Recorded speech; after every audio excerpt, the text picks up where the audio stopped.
Merci de nous rejoindre sur la Dépêche TV et bienvenue au 16e numéro de votre émission Brief and Débrief Euro 2020. Après les Pays-Bas, un autre cadre est tombé, Alassane Bangoura. Le Portugal, tenant du titre, est éliminé par la Belgique 1-0 grâce au bijou de Thorgan Hazard. Oui, effectivement, parce que nous avons vu une large domination des Portugais.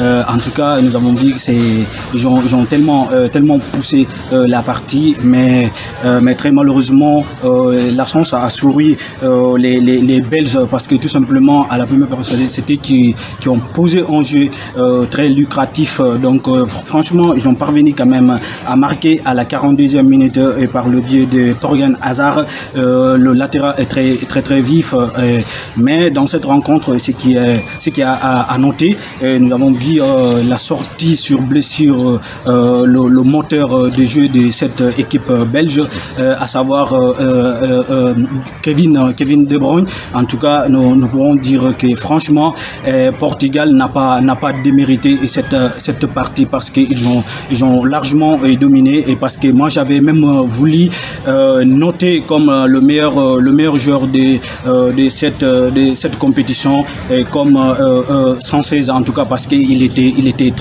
très bon au milieu de terrain. Franchement, c'est un regret de les avoir franchement sortir prématurément dans cette compétition. Alors, comme vous l'avez dit, la sélection de Cristiano Ronaldo peut nourrir des regrets vu sa domination dans ce match avec 23 tirs dont 4 cadrés contre un seul tir cadré côté Diable Rouge mais qui a fait mouche.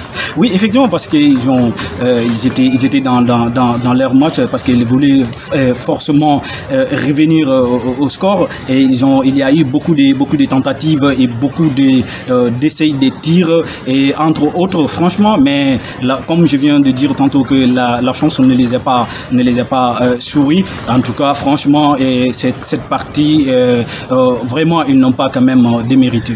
Place maintenant à la 3e journée des 8e de finale qui a vu l'Espagne se qualifier devant la Croatie 5-3 au terme d'un match plein de rebondissements. Alassane Bangoura, là aussi on a vu l'Espagne décrocher sa première qualification depuis l'Euro 2012 en quart de finale.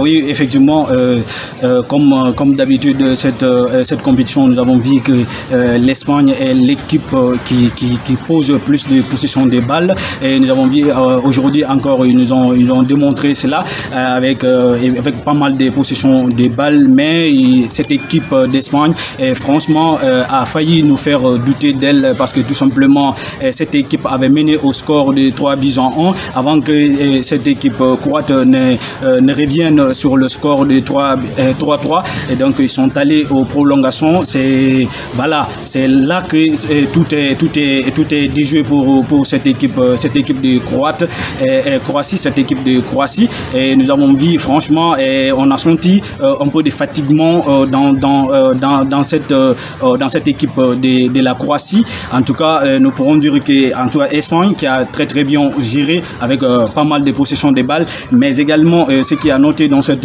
rencontre le but de Morata, et parce que tout simplement il fait partie des joueurs plus critiqués dans cette compétition, mais aujourd'hui franchement il a tout fait pour retrouver le chemin des filets. En tout cas, c'est l'Espagne qui est partie souriant. Voilà, de son côté, la Croatie, vice-championne du monde 2018, est tombée les armes à la main. Les coéquipiers de Luka Modric ont craqué durant les prolongations.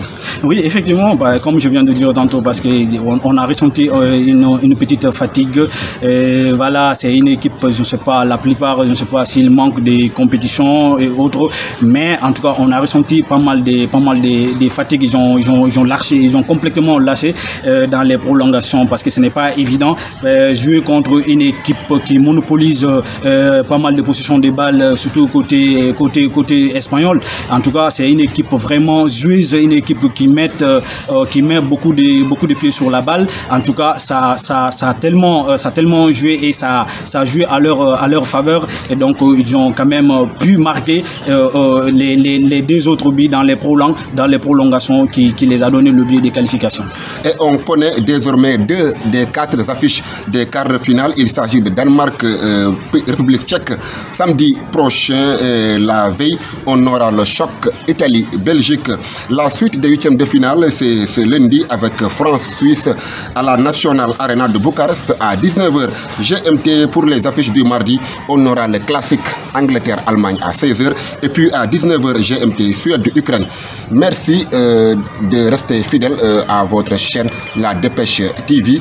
Abonnez-vous, activez les cloches et partagez les vidéos. À bientôt.